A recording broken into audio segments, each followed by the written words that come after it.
Welcome back.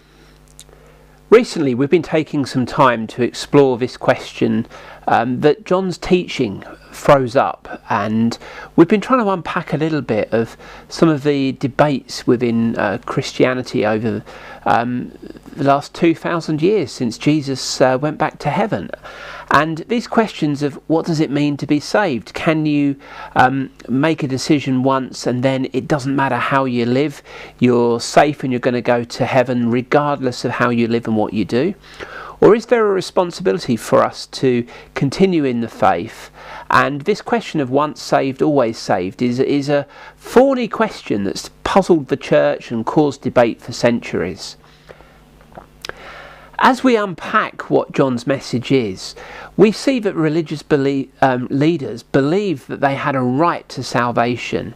They were saved by works. They were saved by following the rules. So when John says, don't say that we're safe, he's directly challenging everything they believe. They believe they were saved as descendants, as Jews, descendants of Abraham.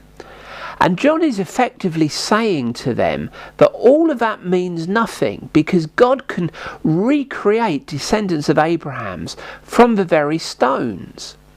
He's challenging this religious hypocrisy, this sense of the spiritual pride that came from the sense of them saying, we follow the rules, so therefore we have salvation because we're following the rules. We're following everything that we've learned, everything that's been passed down to us. We have this spiritual inheritance. And consequently, what's at the heart of that is that these religious leaders were saying, it doesn't matter how we live, it doesn't matter what we do, because we're safe.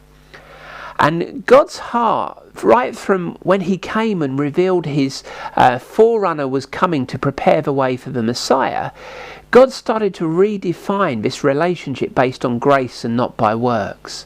And we start to see something of God's heart being revealed. And God's heart, is that sense for the whole of humanity. That actually what God is saying, that it's not about works, it's actually about coming and surrendering.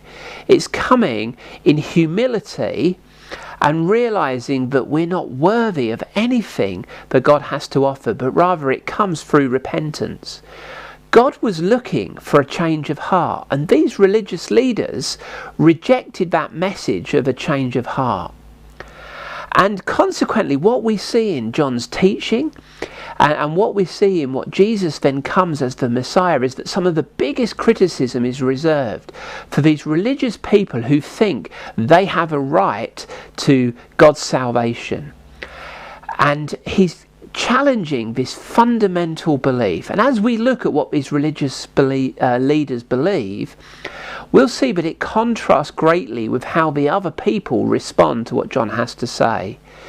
And the invitation, the message of John's teaching is it matters how we respond. It's about the attitude of our hearts and the attitude that we approach God with, contrasting greatly with these religious people who are following on. So I guess the question that we're wrestling with is, when we come to this question about salvation, it actually asks us to re-examine the very heart of what we believe, to say, does it matter how we live?